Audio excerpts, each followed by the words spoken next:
उत्तर दिया कि राजा परीक्षित ने कलयुग को क्यों छोड़ दिया। तो कहते हैं राजा परीक्षित ने कलयुग को इसलिए छोड़ दिया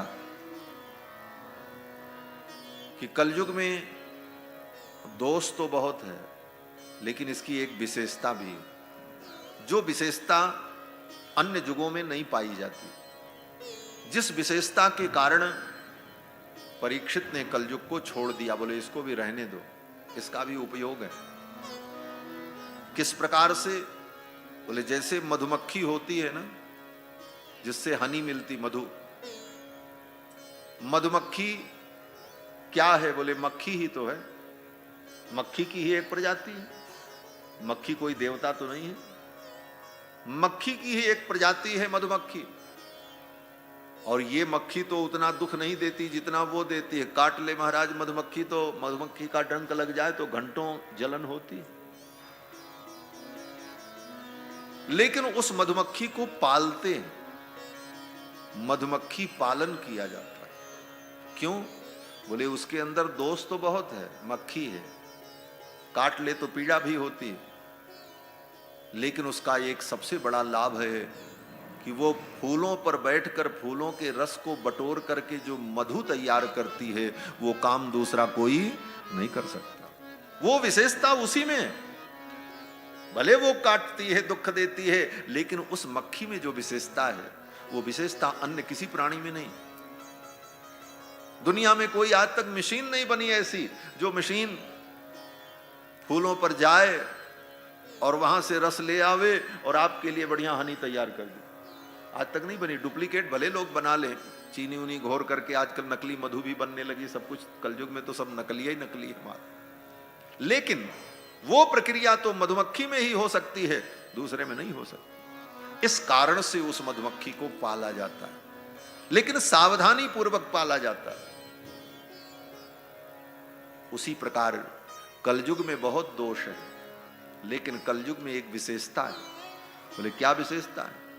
बोले सतयुग में भगवान का ध्यान करने से जो फल मिलता है, त्रेता में बड़े बड़े यज्ञ करने का जो फल होता है, द्वापर में भगवान की पूजा करने का जो फल होता है, कलयुग में भगवान का नाम लेने से, भगवान की कथा सुनने से वही फल प्राप्त हो जाए।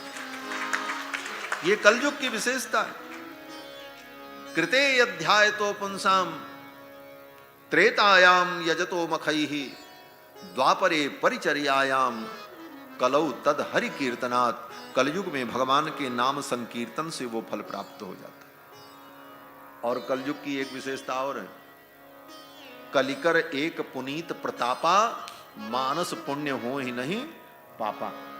ये गोस्वामी तुलसीदास जी रामायण में लिखते हैं कि कलयुग का एक महत्व यह भी है कि कलयुग का पुनीत प्रताप है कि कलयुग में मानस पुण्य होता है, मानस पाप नहीं होता।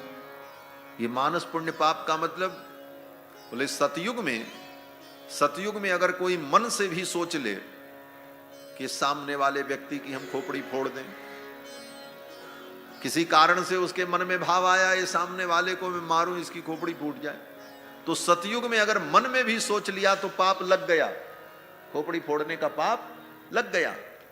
त्रेता युग में आपने मन में विचार किया, पाप लग गया। लेकिन कलयुग में, बोले कलयुग में इतनी छूट है कि आप मन में जब तक सोचोगे तब तक पाप नहीं लगेगा। पाप तब लगेगा जब आप वो पाप कर डालोगे। जब तक करोगे नहीं वो पाप, तब तक आपको पाप नहीं लगेगा। मन में सोचने से पाप नहीं लगेगा। कलयुग में इतनी छूट दी, मानस पुण्य हो ही नहीं पापा। कलयुग में मन से किया गया पाप नहीं लगता, और पुण्य, बोले पुण्य लगता है। कलयुग में आपके मन में ये भाव आवे कि हम अयोध्या जाते, वृंदावन जाते, संतों का दर्शन करते, भगवान का दर्शन करते, ये मन में भाव आया, भले आप नहीं जा पाए वृंदावन अयोध्या, लेकिन आपको पुण्य प्राप्त हो गया, क्योंकि मन से आप चले। कलयुग की ये विशेषता है। कलयुग में मन से किया गया पुण्य तो होता है, लेकिन मन से किया गया पाप नहीं होता। पाप तो वो होगा जो आप अपने शरीर से करोगे। ये कलयुग की विशेषता, मानस पुण्य हो ही नहीं पापा।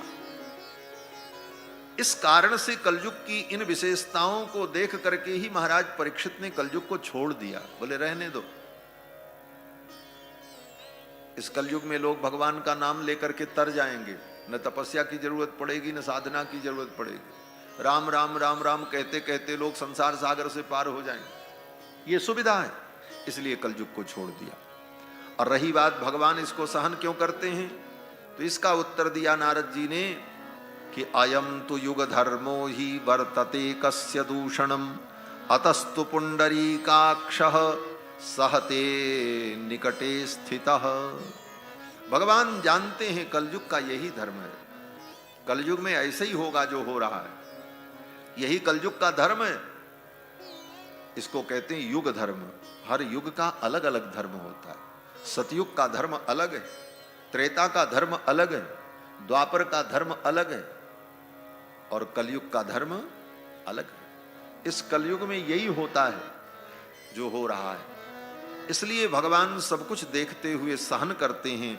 अयम तो युग धर्मो ही वर्तते कस्य दूषणम अतस्तु पुंडरीकाक्षः सहते निकटे स्थितः।